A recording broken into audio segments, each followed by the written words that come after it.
Hello everyone and welcome back to my YouTube channel. My name is Jack Edwards and this week we are going to be taking on self-help books. I bought the biggest selling self-help books of all time because myself needs some help. The theory is that if I read one of these books every single day for 7 days, then my life should get better, right? So firstly we have Think Like a Monk by Shetty, followed by The Secret by Rhonda Byrne, The Life-Changing Magic of Tidying by Kondo, The 5 AM Club by Sharma, The 4-Hour Week by Timothy Ferriss, Rich Dad Poor Dad by Robet Kiyosaki, and finally How to Do Nothing by Odell. Each day I'm going to be reading one of these books and then incorporating the lessons that it teaches me into my lifestyle. So basically, just think of me as like the internet's collective guinea pig. We shall see. Let's go. On tonight's program, ladies and gentlemen, we have something that's going to make you sick.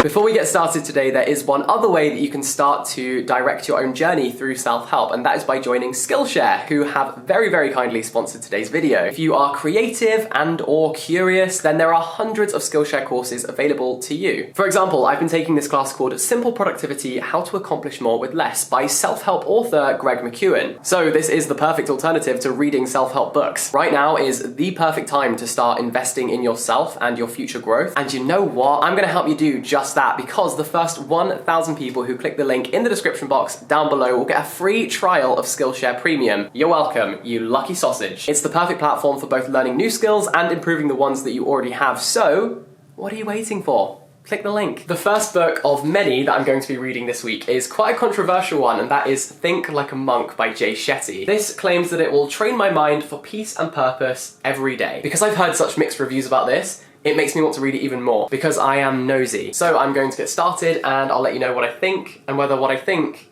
is like a monk. Okay, so I'm about halfway through this book now, and Shetty has just very helpfully suggested that in order to be more productive in the mornings, you could consider waking up an hour earlier than you currently do. Fine, that makes sense. However, the next sentence says, like waking up at 4 AM. Very bold of you to assume, Jay, that I was already waking up at 5 AM and not 1 PM. In fairness to him though, it does then go on to say that if you struggle with that, then you could just consider waking up 15 minutes earlier than you currently do and making an active effort to do something in that time that's away from your phone. And so I'm going to try and spend that extra first 15 minutes of my day reading rather than just scrolling through social media. Also, he suggests here that we should stop introducing ourselves as our professions. So for example, I'm a lawyer, I'm a doctor, I'm a YouTuber. Actually, that is quite embarrassing to be fair. So, Shetty, if you're watching, I'm sure you're not. Hi, I'm Jack Edwards. I'm an attention seeker who overshares in the internet for the validation of strangers. It's got a ring to it. He also makes the case for transforming the mundane. And by that, he means instead of tuning out and listening to an audiobook or music whilst you do the dishes or tidy your room, you should really focus on the task at hand. So I am going to give that a go. Update, just finished doing my dishes with intentionality and mindfulness, and it was really boring. I will not be doing that again. This book basically is an amalgamation of loads of things that you probably already know, and then Shetty just puts that into the context of being a monk. He covers a lot of ground, but without saying anything groundbreaking. It's just a bit wishy-washy. I do think this could be a good introduction to self-help books because it's very accessible and easy to understand. It also includes these little boxes with tasks that you can do to basically put the principles into practice. For example, there's one about envy, which encourages you to think like, if that person was stripped right now of everything that I am jealous of, so whether that's money, a job, number of followers, I don't know, if all of that was gone right now, would that actually benefit you? And the answer is pretty much always no, which means it's not worth your energy to be jealous. So that was quite interesting. It also talks about how you should detach yourself from material possessions. So you don't need to not own anything, but you should not let other things own you. He also does a good job of kind of demystifying monks and making them feel a lot more human and their quest a lot more attainable. Ultimately, it did make me think, would I actually want to be a monk? And I think the answer is no. It sounds like a lot of work. It sounds like you have to sacrifice pretty much everything that makes you happy and completely recalibrate your brain into a whole new paradigm, and I've been putting off making dinner. It has its moments, but ultimately I don't think this is a book I would necessarily recommend. On to the next one. Good morning, it is day 2, and I did actually follow Shetty's advice this morning, and I set my alarm for 15 minutes earlier than I normally would. I used this app called Alarmy, which basically requires you to scan a barcode in order to shut the thing up. And so I set the barcode to be the barcode on the back of my book, so that basically I had the book on my desk, and then when I woke up this morning, I had to get out of bed, scan the barcode to turn the alarm off, and then I swapped my phone phone for the book, and then I read for 15 minutes. And actually, that was a really good start to the day, so I would recommend that. I've just finished reading the second book, which is The Secret by Rhonda Byrne, and this is the kind of book that people say changes their lives, and I have several thoughts. 60% of this book is spent talking about how great and important this book is, and it's like they were testing the theory that if we keep telling the reader this, eventually they'll believe it. What The Secret actually is, well, firstly, it's just good marketing. By calling something The Secret, you basically make it feel like an exclusive club and that the people who read this are superior to the normal people out on the street. But secondly, it is the law of attraction. This is the idea that you will attract the things to you that you manifest. And on a fundamental level, I can acknowledge that that would work in the sense that if you are constantly thinking about your goals and you always have them in mind, then naturally, instinctively, you will make efforts to achieve them. But this book takes that one step further and basically suggests that if you want something, you should behave as if you already have it. So if you want to be a millionaire, it doesn't matter how many zeros are in your bank account or whether your bank account is just zero, you should behave like a millionaire and tell yourself that you can afford anything you want. But surely that will just constantly leave you with the crushing reality that you're not actually a millionaire. This book also gives some of the most wild, outlandish, outrageous evidence, which I don't believe for a single second. At one point, it suggests that one person who read this book and had terrible eyesight started manifesting that they could see in 20/20 vision, and then in 3 days their eyesight was cured. And you want me to believe that? How is that even legal to print? That's either laser eye surgery or lazy writing. And I am someone with terrible eyesight. I'm 8.25 in this eye, 8.75 in that eye. And if you don't know what that means,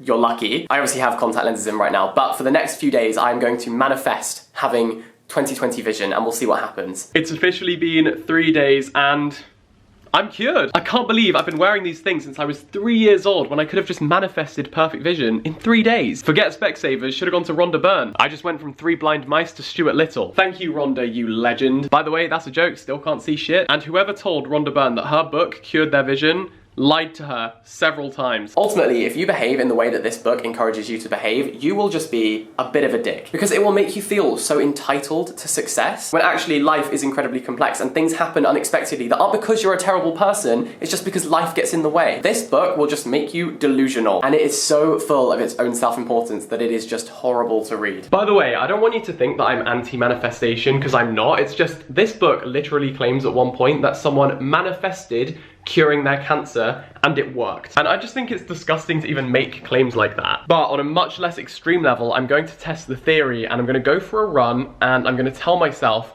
that I am a marathon runner. I think it goes without saying that I am not in fact a marathon runner, but I want to see whether that mentality will help me on a quick 5K. Okay, I'm back and I am not a marathon runner. I am not a marathon runner. Okay, so imagine I went online and I bought this book secondhand. I bought The Life-Changing Magic of Tidying by Marie Kondo, and this arrives. This is The Life-Changing Magic of Not Giving a Fuck. Imagine trying to buy a book about decluttering your life and ending up with more clutter. Fuming, absolutely fuming. Anyway, eventually I managed to get my hands on this and I just finished reading it. And I don't know what planet Marie Kondo lives on, but it isn't this one. Marie Kondo comes home every day, empties out her purse, puts everything away as if it's not going to go back in the purse the next day, and then thanks her purse for its services that day. At one point, I genuinely turned over the cover to check I wasn't reading the parody. Also, she talks to all of her possessions in her house, which at first I would have thought was insanity, but we're like a year into this pandemic and I can kind of see it now. Don't get me wrong, there are some really great practical tips about organizing different possessions that you have in different parts of your house. And basically, her overall principle for decluttering your life is that everything you own should spark joy. So for instance, you should get all of your clothes, put them into a big pile, and then feel each one by one, speak to them, find their sweet spot, and decide whether that item of clothing sparks joy in your life. And if it doesn't, it's in the bin. So I'm gonna try it and we'll see what happens. And I'm also going to tidy my flat because I am feeling quite motivated after reading this. So thanks to Marie Kondo, I now have a tidy living room area and a tidy bedroom. This area I think was especially urgent and everything now kind of has a place, including my crispy caramel mini bites. So I'm currently facing a mountain of my own clothing, which I'm not gonna show you because it's embarrassing. Let's just say suddenly Mount Kilimanjaro is looking quite manageable. And I'm trying to think about what sparks joy, but then you come to things like my boxes, like do these spark joy? I suppose you have to kind of invert the idea sometimes because the idea of going commando as the alternative sparks less joy and more chafing. I'm all done, I feel like that was quite productive, but I would say I think you need to take Marie Kondo's advice with a little pinch of salt. I guess that's the case for most self-help authors really, but in Marie Kondo's case, if you leave that grain of salt lying around, she will tidy it up. This is a no clutter zone, at least for the next 20 minutes.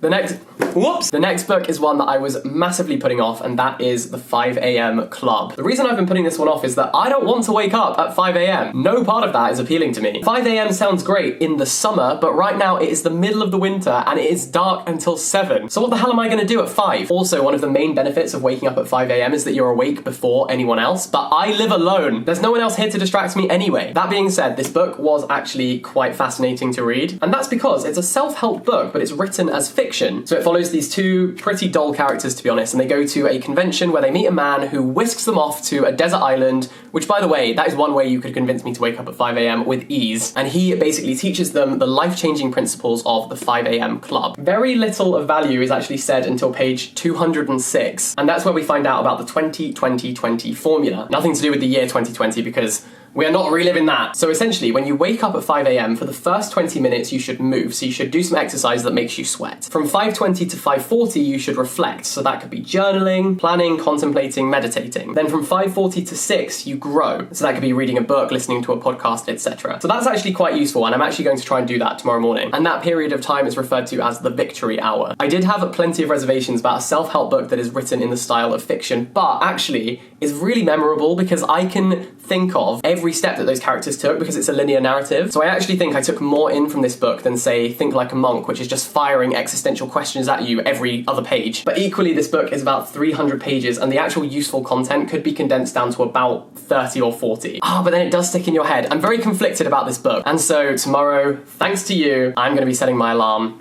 for 5 a.m. Knowing that I have to get up at 5 a.m. tomorrow morning is honestly just making me really sad. I don't want to do it. 5 a.m. is the time I like to go to sleep, not wake up. But I'm going to do it. I'm going to head to bed, and I will see you in the morning. It's 5 a.m. I am not thriving, and it's literally still dark outside. I'm going to do my exercise, my journaling, and my reading. So I did it, and I feel shattered. Literally, look, it's still dark out there. And now that I've done my victory hour, it's 6 a.m. I don't start work until 9. I've got nothing to do. The one thing I would say is that it does make you feel very smug. Like, I've done all of this before 6 a.m. What have you lot done? There's no one out there. We're back, and we're more tired than ever before. This is the 4-Hour Work Week by Timothy Ferriss, which is going to teach us how to escape the 9 to 5, live anywhere, and join the new rich. Tim Ferriss posits that the new rich recognize that money is valuable, but not as valuable as time. So for example, we have person A who has made £30 and person B who has made £50. Objectively, person B is more rich and has more money. However, what if we said that person B who has made £50 worked for 10 hours today in order to make that money, whereas person A only worked 3 hours? Actually, person A is using their time more effectively and is therefore the new rich. Most of this book is about how Timothy Ferriss automates his life, so he hires other people to do his dirty work, essentially. Mostly, he talks about how you can outsource that work from people abroad who you don't need to pay as much, which I think ethically is a bit problematic. And actually, the beginning of this book is incredibly difficult to read because it's so obnoxiously written. He talks about how his salary used to be £40,000 per year, but he would work 80 hours a week. He then completely shifted his lifestyle, outsourced work, basically refused to attend meetings or respond to emails, and is just quite horrible to everyone around him so that they don't bother him with things that aren't completely urgent. This makes the people who work with him and for him work more independently and have more agency. And now, because of all that, he works only 4 hours a week but earns £40,000 a month. And essentially, he sees time as having value in itself. The idea is kind of, are you being productive or just active? What if I'm being neither, Timothy Ferriss? Once you wade through this man's ego and the self-importance of this book, there are actually some good tips. For example, he talks about Parkinson's law. It's the idea that we adapt the workload that we have based on how much time we have to complete a task. So if an essay is due in a week's time, I will use that whole week to work on it and I'll work a lot slower. Whereas if it's due tomorrow at 9 a.m, I will still get the essay done in the time that I now have before the deadline. There's also a very interesting idea about prioritization. Okay, say you have a 7-hour workday stretching before you, like I did today. Imagine you got a call at the very beginning of the day telling you that there's going to be a family emergency at midday, so you're only going to be able to work 3 hours today. How would you use that time? Which tasks on your to-do list would you prioritize and do straight away, and how would you do them in the most efficient way possible? And I tried this theory out today when I was at work, and actually it's very useful, just in terms of prioritizing, time management, organization, to be thinking about, okay, how can I reach my goal and how can I achieve it right now? Timothy Ferriss talks about how he has a low information diet, so he barely reads any news. He also talks about how reading is a waste of time, which is kind of ironic ironic when you've just bought his book. And then the end of the book kind of turns into a cheap travel guide. And there are good tips, but it sort of turns into a completely different book at the end. So it's a bit strange. Overall, this was worth my time. This was worth reading. I don't think you should take everything he says completely literally, and try not to be insulted when he basically calls you stupid. And now, moving on. Today is day 6. I woke up at 5 a.m. as planned. I did my exercise, I did some journaling, and I did some reading. And then it all went wrong. In fact, it went horribly wrong because I accidentally fell asleep for 2 hours on the sofa. And you know what? They didn't include that bit in the 5 a.m. club. Currently learning about investments in the stock market from something that isn't Animal Crossing, so that's a good development for me. Although I did just get to a part in this book where the author talks about how he's not actually a good writer, he's just good at marketing and selling books. So yeah, feeling really pleased that I have further lined his pocket and fallen into that trap. Thank you for asking. Feels like a bit of a weird thing to mention in the book. Greetings, loved ones. Let's take a journey. Today's book is Robert T. Kiyosaki's Rich Dad, Poor Dad. The picture on the cover is one of Robert Kiyosaki, but really it should be that meme of Paris Hilton where she's like, stop being poor, because that is essentially the message of this book. Just stop being poor. Robert Kiyosaki's father is highly educated, has a relatively stable income, but he considers him to be a poor dad, which already isn't really true. He's middle class. Whereas the father of his childhood best friend is not very educated, but pretty well off. And his best friend's dad essentially becomes a bit of a mentor to him, so he grows up with the conflicting advice of his poor dad and his best friend's rich dad. And essentially what he unpacks and explores is the fact that because parents pass down wisdom and advice, the poor stay poor because they're passing down their values to their children, and the rich stay rich because they're passing down different values to their children. This is a self-help book, but it's a finance book, and the cover actually says this is the #1 personal finance book of all time. What it talks about is investment, having assets over liabilities,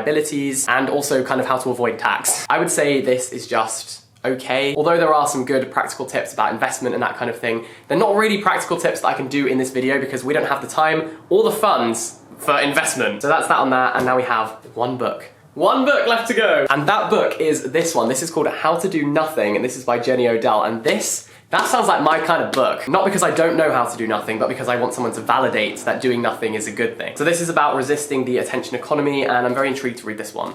It is the final day of the challenge, and I woke up this morning at 5 a.m. for the last time. I exercised, I journaled, and I started reading this book. Today's book is How to Do Nothing by Jenny Odell, and I had an expectation of what this book was going to be like, and it was nothing like that. Nothing of the sort. And this is my own fault completely. I based this assumption completely on the title of this book alone. And I just thought this was going to be a book about hustle culture, about toxic productivity, about this pressure that we put on ourselves to work until we burn out. This book was not that. Instead, this is a book about geobiology, about bird watching, about philosophy, about being alone in nature. So I looked online and I feel significantly less stupid now because it seems like a lot of people also made the mistake of thinking this book was something that it's actually not. One of the reviews that I read of this book described it as going for a walk with your loony hippie friend who is simultaneously overeducated and also a Zen crackhead, and I could not have said it better myself. So assumptions aside, one thing I really did enjoy about this book is that firstly it's so current and up to date in terms of how social media is a major part of our lives, and it talks about how social media, because it's so current and active and right now, sort of makes us feel like we always need to share our opinion and it has to be either positive or negative. We can never just be neutral. This book is about the importance of sometimes just listening and saying nothing. What made this a little bit difficult is that there's so many tangents and philosophical discussions that it just gets a bit tedious and you kind of find yourself skim reading. It feels a bit like intellectual snobbery, like you're not meant to understand, it's meant to prove how clever the author is. So for me personally, it wasn't my cup of tea, but for you, it could be a whole kettle. So what have I learned about self-help books this week? I think I learned that it's very tiring trying to constantly help yourself and be productive and be perfect all of the time. I learned that self-help books almost assume that you are already at least middle class, and also that I don't think any one self-help book should be your Bible. You shouldn't see any of them as kind of scripture and follow everything it says to the line. It's better to take ideas from each of the books that you encounter and adapt them to your personal lifestyle. For example, waking up 15 minutes earlier and doing something not on my phone was good, but waking up at 5 a.m. was not for me. But the 20-20-20 formula is a good one. I would just rather do it at 7:30, not 5. I also learned incredibly interesting tips from the 4-hour work week. Do I want Timothy Ferriss's lifestyle? No. But could I adapt parts of his lifestyle to mine? Yes, absolutely. I think the most interesting observation of this book is that most people work their whole lives so that they can have a nice retirement, whereas the new rich strive to enjoy every year and every moment of their life. So they spend the money that they're earning to make sure that today is fun. And our time does have value because it's finite. Not to be too morbid, but you could die next week and you want to make sure that every year that you lived was fun and enjoyable and not just working towards a future that isn't even certain. Equally, parts of Rich Dad, Poor Dad kind of resonated with me because it spoke about how some people think of their careers as always working in one industry, always working for one company, whereas other people may choose to move around and try new things constantly. And I think that's kind of how I would like to live my life and my career. So which ones would I recommend? Let's do Snog, Marry, Avoid. Snog, Marry, Kondo, Avoid. Books I would avoid. I think this goes without saying, but The Secret, this will make you completely delusional. You'd be better just researching the law of attraction in your own time. And if you really, really want to consume this, there is a film version on Netflix, which is probably a bit better. Also, Jenny, I hate to say it, but I think How to Do Nothing would also be an avoid for me. This is a book written for the intelligentsia. I think there's a level of intellectual snobbery here. Like, I just don't think this book was written for ordinary people to be able to comprehend, and I think we've all been sort of misled by the title, which isn't the author's fault, but yeah, it's not what you think it will be. Books I would snog. The 5 a.m. Club, I think, is the one that you kiss in a nightclub, and it seems like a great idea at the time, but then you regret it the next morning. But fundamentally, it's bad fiction and mediocre self-help. Another snog is going to be Rich Dad, Poor Dad. This is the person who you kiss, but they're just a bit too old for you. It's a little bit dated. It mostly just talks about why you should invest. And now we get on to books I would marry. Of course, I would marry Marie Kondo. These are tips that are a little bit wacky, but they keep you on your toes, and you want to keep coming back to them because they're comforting and their heart is in the right place. Think Like a Monk is stable, it's helpful, it makes you consider every single area of your life, but I think it's more than just a fling. And finally, The 4-Hour Workweek. I think I would marry this book because you've got a lot to learn from it. It's got some good advice, it will help you find meaning in your life, but I think you would divorce it after a couple of years because its ego is freaking huge. I do also have some honorary mentions, which I didn't read in this video, but I would recommend. In November, I read Drive by Daniel H. Pink, and this is a book about motivation and how it needs to be intrinsic. It needs to come from within. It is a little bit repetitive. It could have made the point in 50 pages, but it does it in 250 instead. Atomic Habits by James Clear has retained its title for me as the best self-help book I have ever read. It's not pretentious, it's just about how small, tiny changes to the systems of our lives can really improve the way that we live. And I thought this was wonderful. I also bought these two books. This is Deep Work by Cal Newport and The Happiness Advantage by Sean Acker. I'm going to be reading these over the coming weeks, so follow me on Goodreads if you want to see my reviews of these. And for now, I guess all there is left to say is thank you so much for watching this video. Thank you so much Skillshare for sponsoring it. If you're new here, you can subscribe down below and give this video a big thumbs up. The first 1,000 people to click the link down below will get a Skillshare premium trial. What else can I plug? I'm on Instagram, I'm on TikTok, I'm on Twitter. I'll see you next time, guys. Bye-bye!